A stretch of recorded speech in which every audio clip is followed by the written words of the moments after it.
All right, Kevin back with you for another episode of the $1 Million Relationships Podcast. And today I'm here with Geoff Toffetti. Geoff, welcome. So awesome to have you on the show today. Yeah, it's great to be with you. I've been looking forward to this. So thank you for having me. Oh, absolutely. And I'll tell you, I have been looking forward to this too. Time flies because Jeff, it's been over a month since we spoke initially, I know it's and insane. I mean, I'm just like, man, time flies. But I want to start off. I want to give a quick shout out to the folks at the Quoted platform because they are doing an amazing work with that platform. And I got introduced to that platform by a close friend of mine he too runs a podcast. And he was telling me, he's like, Kevin, I have got some amazing guests for my podcast by using the Quoted platform. And so I ended up putting up a listing there. And uh, so what, Jeff, so Claire is the one who reached out to me. And so what is she? Is she your PR person or is she She's my somebody? head of communications. Yeah. Okay, okay. Well, I'll tell you what, she is really dang good at what she does. Yes, she is. And she's in Because Dubai, believe it or not. she sent me a message, and man, she just talked you up really good. And by the time I got done reading that, I'm like, dang, I really want to meet Joff, you know? No So, expectations here, then. I yeah. guess Yeah, set the right. bar high. We're setting the bar up here, aren't we? Yeah. And I mean, I just want to give a shout out to Claire too, because between her and the Quoted platform, I mean that's how you and I got connected. We already got to Yep. have a conversation, getting to know each other a little bit, and we were both in agreement. Yes, let's definitely do this podcast interview. And the conversation that we had, like I said, it was over a month ago, and so I've been looking forward to this conversation today, Jeff. Yes, me too. A lot. So what I want to do is I want to start. I want to turn it over to you, Okay. and let you share because I want to set some context for our listeners here, and I want you to be able to share and talk about what you do, who you serve, what inspires you most about the work you get to do and the impact you're making through your business, and also give us some of the backstory because that's the really good stuff right there. So, Absolutely. Yeah, that sounds great. So I'll give backstory, personal backstory, and the company backstory when I okay. get to that. But yeah, so my name is Geoffrey Toffetti, as you said. I'm the CEO of Frontline Performance Group. My journey really, professional journey really started in hotels. So I've kind of come full circle now that we primarily serve the hospitality industry. But I started out, as a valet, parking cars and in a beach resort in Florida called the Trade Winds. I worked my way up over a number of years to director level. And then a former colleague who had left and he left the industry called me and said, we're starting another company. It's a startup. I was the first employee, so I agreed. I left the hospitality and went to Orlando to join the startup. And it ironically, it was a dot-com startup, and it was in 2000. So if any of you out there remember what happened in 2000, the dot-com bubble burst. But luckily, we survived. We were well capitalized, and the founders were good leaders. And I stayed with that company for 11 years and basically grew up there, professionally, and went through a number of kind of serpentine pathway of advancement. Went from operations to efficiency to planning and to sales and back to operations. And I ended up as the vice president of strategic solutions, where I got kind of put in charge of a couple of things which are totally unrelated. So you could probably say I was a utility executive at that point. I Okay. was in charge of M&A integration because we were very acquisitive. We were buying companies. I was very involved in the development of our technology platform.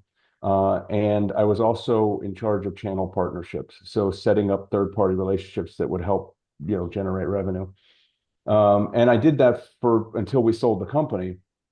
And then once we sold, one of the original founders reached out to me and said, "There's someone really interesting I'd like you to meet." So the whole crux of this podcast is the $1 Million Relationship. So the former founder of Zerocast introduced me to the founder of FPG. Okay. And I originally thought that he was introducing me for a partnership because that's where I spent a lot of my time at that time.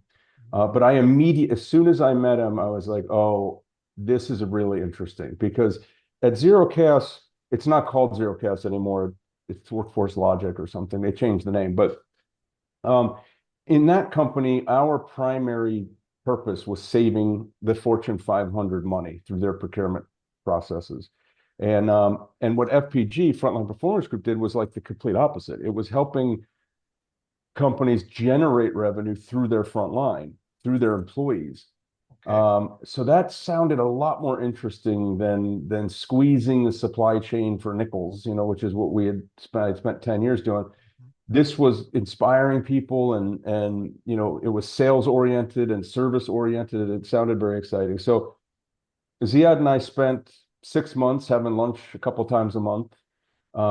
It wasn't like initially an offer. We really just got to know each other. It was an interesting process. And then one of his junior partners left and created an opening, and he offered it to me. Um, and like to put it in perspective, Zerocast at that time was doing billions in revenue, Okay. and Frontline was like sub 10 million, pretty small. And so I had just gone on this growth journey with Zero Chaos where I kind of I was in the top 5 executive group, had climbed all the ranks, been through all the growth, knew all the phases. And then I said, you know what, I've got the energy to do this again. So why don't I'll join and we'll make a run at this thing and try and build it and grow it and scale it. And that's what I've been doing for the last 14 years. Okay. And the reason I say I come full circle is the company at the time was really focused on automotive. It didn't have any other verticals in going at that time. And having a hospitality background, I was like, we're going to go to hotels. And it took a little while, but eventually we got into hotels, and I'm happy to tell that whole story because I think that's kind of interesting too. Um, but here we are. We work with 2,500 hotels, and still growing at a nice pace. And so FPG, the origin, the founder Ziad got out of college. He went to UCF here in Orlando, and he was working as a car rental agent, at the rental counter, and he was one of the top sellers in the company. And one of the managers there, who is still in his life today, I know him. He's like, I don't know, like 90 years old. Said you should be out on your own, and I'll be your first customer. So Uh, he, at 25 or something, he went out on his own, started FPG, and that guy became his first customer. And so when I met him, he was working with every car rental company in the Americas, okay. and was in that industry he was very well known. Yeah, so then I said we just got to do that again, but we got to do it in a bigger vertical because car rental is not that big as an industry, and hospitality made sense to me because that was my roots. Yeah. Wow. That's a heck of a story right there, Joff. Yeah, it's not bad. Yeah. Hopefully, it Yeah. lives up to the hype that Claire got Yeah. going.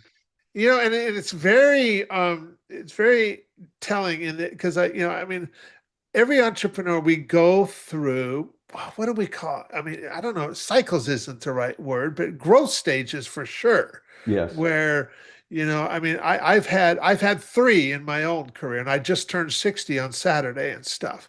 And, Oh, and happy birthday. thanks. And I feel at 60, Joff, I'm really just now really starting to figure stuff out. you That's know? right. And the good news about that is I do know 100% my biggest impact is yet in front of me. It's not behind me, Yes. and you've had the same experience and stuff Mhm. as most entrepreneurs have. We go through these, one opportunity leads to another, and we learn along the way. We hone our skill sets along the way. We get better. We have all these experiences that and the ones that are the most valuable typically are the ones that cost us the most too, Yes, And that's so, right. and Sometimes the hardest lessons learned. yes, Mm. amen, absolutely. And so, It Well, is interesting though. Age, when you're young, you dread getting older, but when you get older, you realize that age is really a force multiplier because we're still young enough to be vital and work at a heavy pace, but we have the wisdom not to waste time. yeah, You know where to spend your time and how to prioritize it to have the most impact, which is only something you can learn by having made a bunch of mistakes and wasted a bunch of time and yeah, chased the wrong rabbits down the wrong rabbit holes. And, the discernment, I think, would be the term.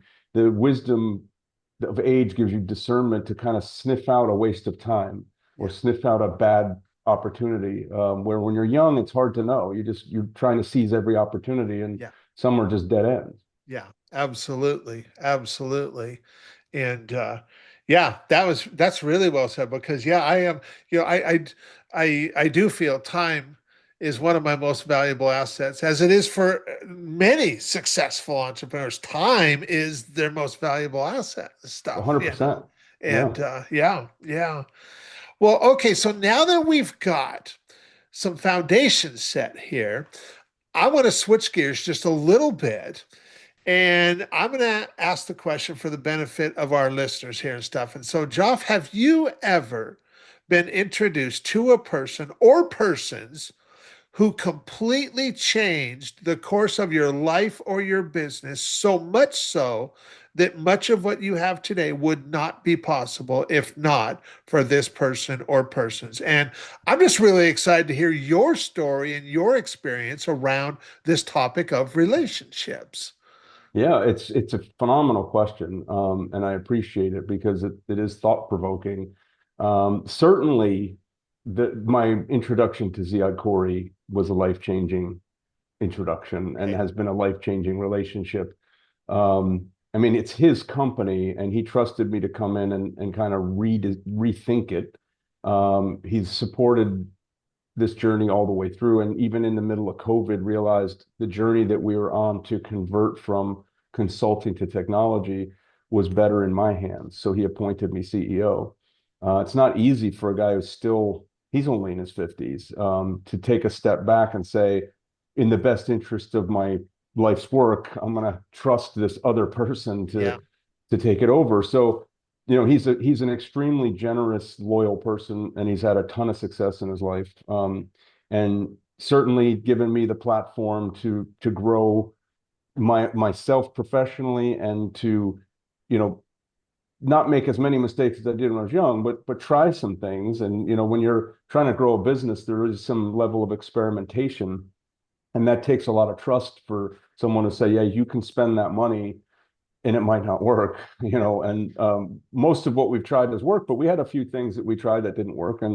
But he's like the consummate entrepreneur. So he's been professionally probably the most impactful person I've been introduced to. But I also met, there's another person that I met younger, so 15, 20 years ago. Okay. And we were both we're in totally different spheres. I'm in business. He's an athletic coach, a football coach, but our eyes opened around the same time to the fact that we're leaders, and we have to know how to build culture, and we have to know how to inspire. I mean, he's inspiring youths, and I'm Yep. inspiring employees. But so we kind of went on this spiritual leadership journey together, this philosophical journey together for like a decade.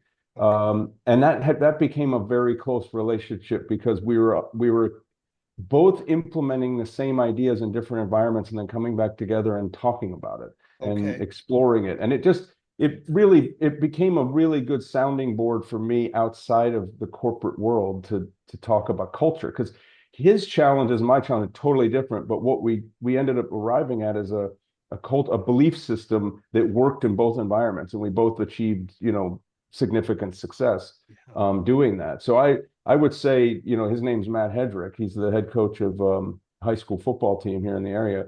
Okay. Very, very good program, always, reliably very strong program. But yeah, he's definitely someone else that I think knowing him has turned the corner a corner in my life and helped me become a better leader. Yeah. Yeah.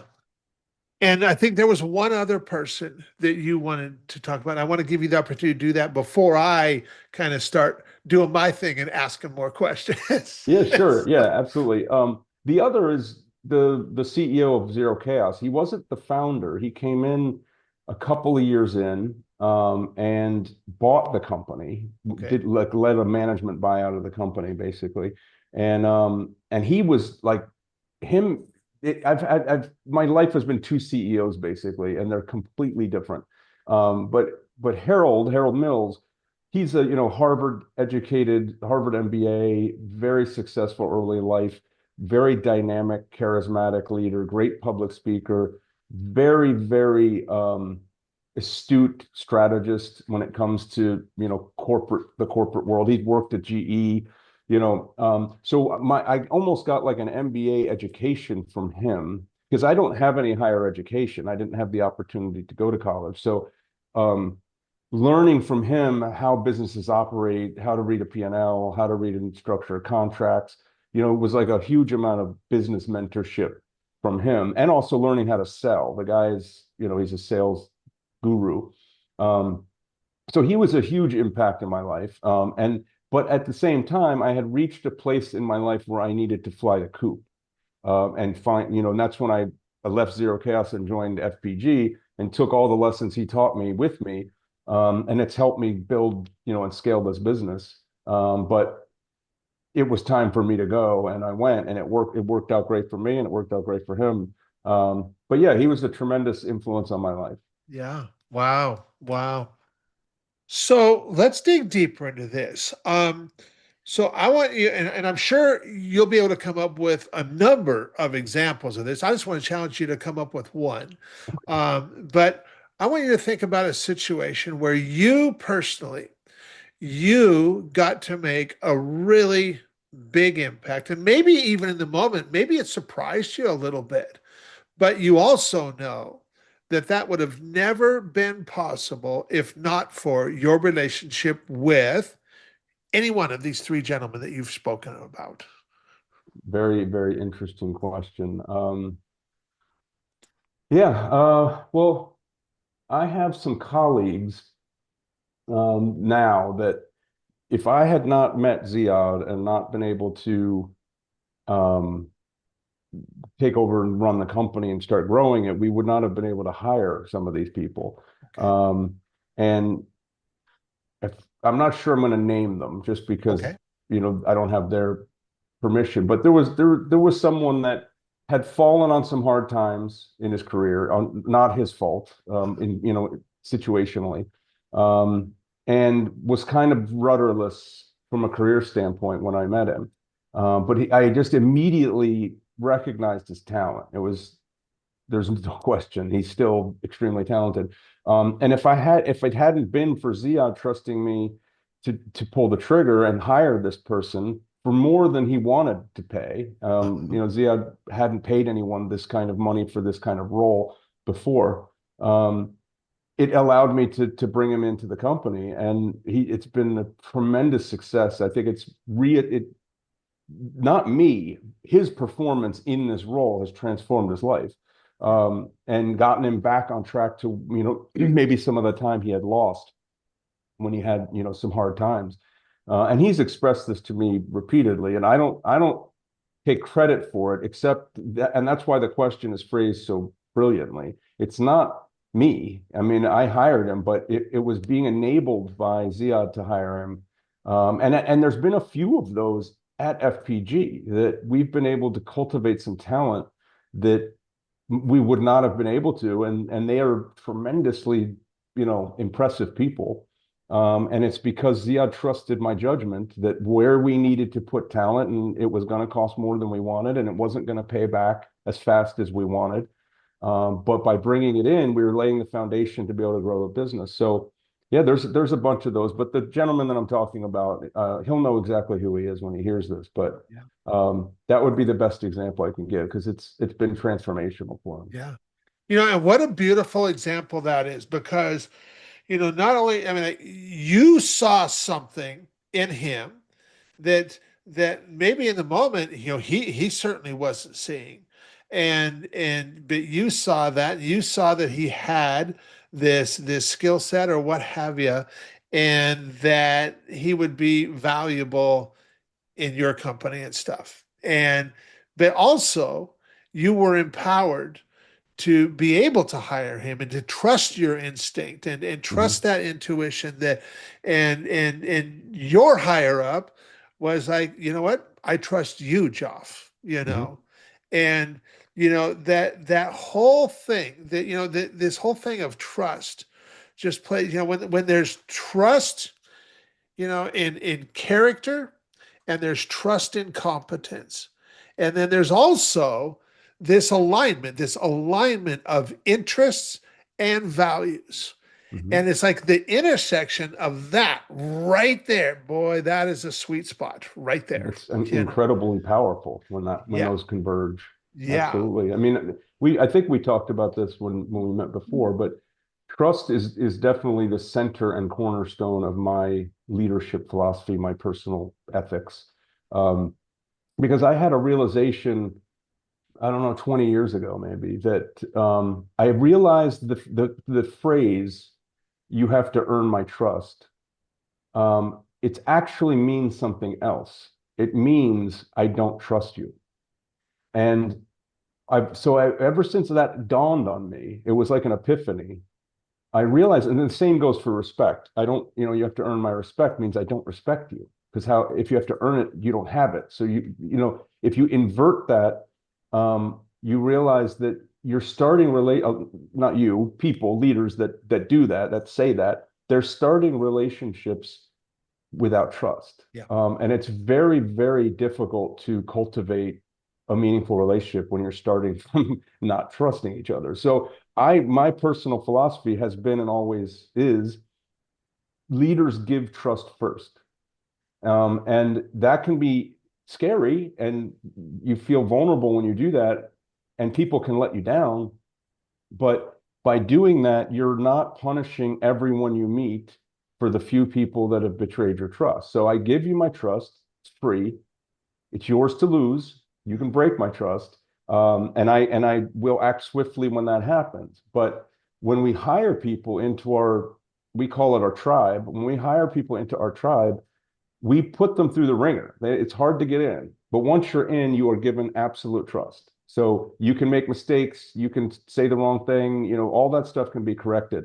Um, and it's cultivated a culture in our company that I think is extraordinary. And I think most of our people would agree. It's not perfect, everyone makes mistakes, but by building on trust as the foundation, then you can achieve um, tremendous results and a very strong and resilient culture. As an example, in COVID, our entire team, the whole company took significant pay cuts.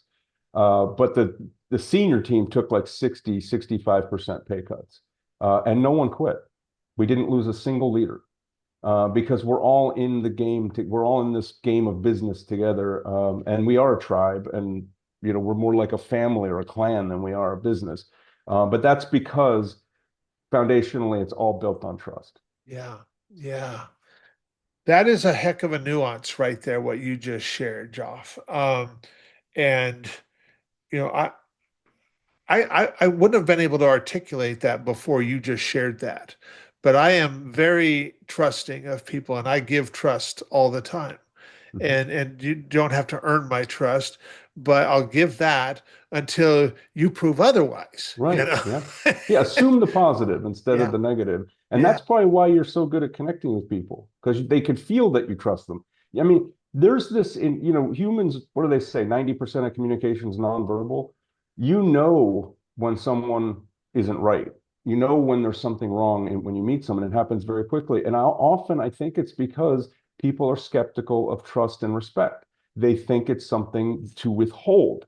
yeah, And as a human, you kind of know that. You're like, okay, this person's, they might not say it, but you get a sense of it. And when you're trusting, you feel warmer because yeah, you're open. You're saying, I'm going to be vulnerable with you. I'm going to trust you. yeah, It's, yeah, once people can do that, it can transform their relationships, not only um, in their personal lives and stuff, but certainly from a career standpoint, because people will feel like they're safe around you, and then that's when people will trust you, and then They'll tell you what they're thinking, and they'll give you their ideas. They're not going to give someone who doesn't trust them their best ideas, you know? Yeah. Yeah.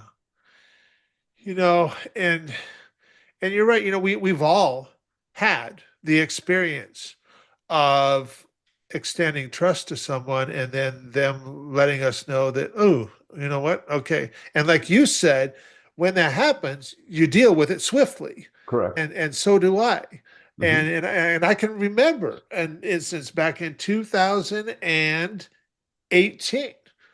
I had helped put this big deal together, and it all happened, and there was a big payday and stuff, and I was supposed to be a part of that, Mm. and I wasn't.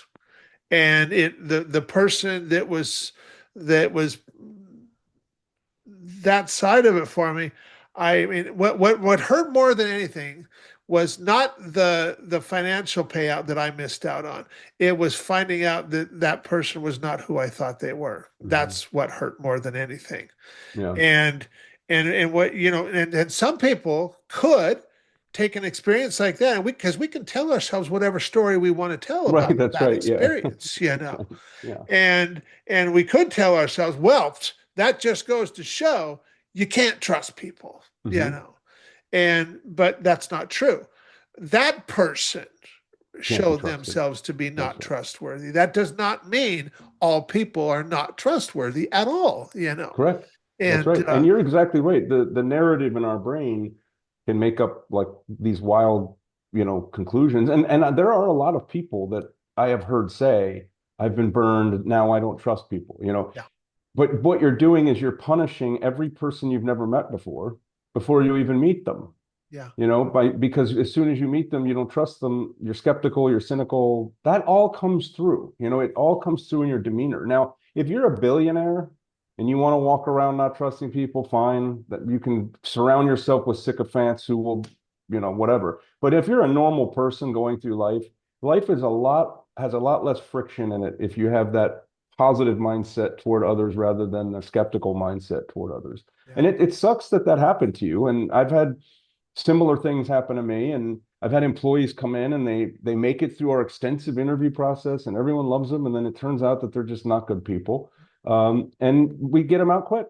yeah, yeah, I tell when I talk to new hires, this is what I say to them: there's almost nothing you can do from a work performance standpoint that's going to get you fired, because we'll work with you, we'll help you, we'll train you, we'll do whatever. But if you do something unethical or you violate our culture, you're gone. yeah, That's why I will fire you. yeah, So you're safe. You're not going to get fired because you sent a bad email or a client got mad at you or you forgot to send an invoice or what. Then none of that stuff is ever going to get you fired. yeah, It's the ethical, cultural stuff that will. yeah, yeah, yeah, yeah. And on the other side of this, if we allow experiences to become untrusting of others, not only do we deprive others, of a lot, we deprive ourselves of a Mhm. lot, A ton. by holding that. And I get it. I mean, I have a billionaire friend that, his circle of people that he does trust and confide in is small. And he told me a story not that long ago about an old high school friend who had got a hold of him and wanted to get together for dinner. And so them and their wives, they got together for dinner. And he's like, doggone it, wouldn't you know it? We get together and he starts pitching me on this thing. And I just wanted to see my high school friend. Yeah. That's And rough. and I have empathy for him in that. But by the same token, I was like, you know what? I was like, not everybody is that way. Mhm. That's right. And I was like, don't shut yourself down to having new relationships because you feel like everybody's going to show up that way because they're not. That's right.